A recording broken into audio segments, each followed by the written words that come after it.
Assalamualaikum warahmatullahi wabarakatuh. Konsumen menggugat, menggugat, menggugat.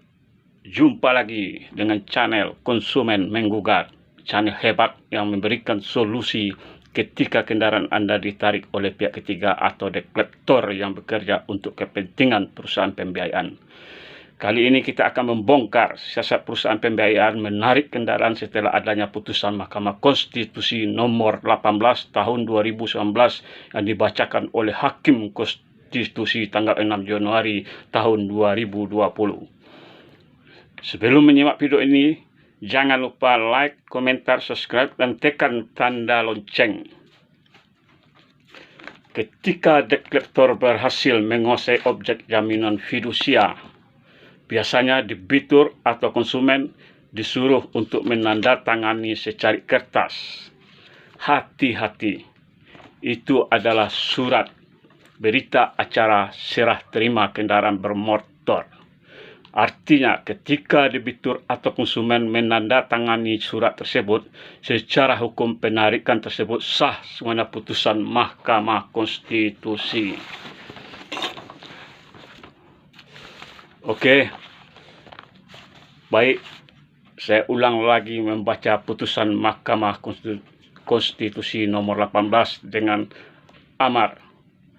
Pasal 15 ayat 2 Undang-Undang nomor 42 tahun 1999 tentang jaminan fidusia bertentangan dengan Undang-Undang Dasar Negara Republik Indonesia tahun 1945 dan tidak mempunyai kekuatan hukum mengikat sepanjang tidak dimaknai terhadap jaminan fidusia yang tidak ada kesepakatan tentang cedera janji dan debitur atau konsumen keberatan menyerahkan secara sukarela objek yang menjadi jaminan fidusia, maka segala mekanisme dan prosedur hukum dalam pelaksanaan eksekusi sepikat jaminan fidusia harus dilakukan dan berlaku sama dengan pelaksanaan eksekusi putusan pengadilan yang telah berkekuatan hukum tetap.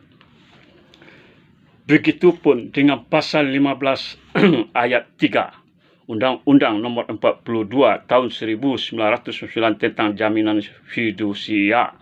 Sepanjang frasa cedera janji bertentangan dengan Undang-Undang Dasar Negara Republik Indonesia tahun 1945 dan tidak mempunyai kekuatan hukum mengikat sepanjang tidak dimaknai bahwa adanya cedera janji tidak ditentukan secara sepihak oleh kreditur, melainkan atas dasar kesepakatan antara kreditur dan debitur atau atas dasar upaya hukum yang menentukan telah terjadinya cedera janji.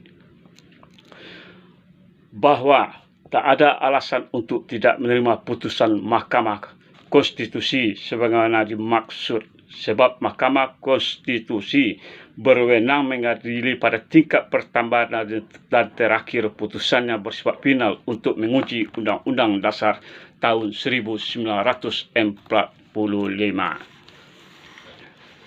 Para konsumen,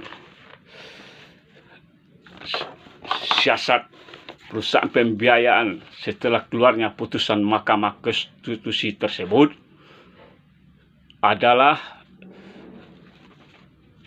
terletak pada berita acara serah terima kendaraan.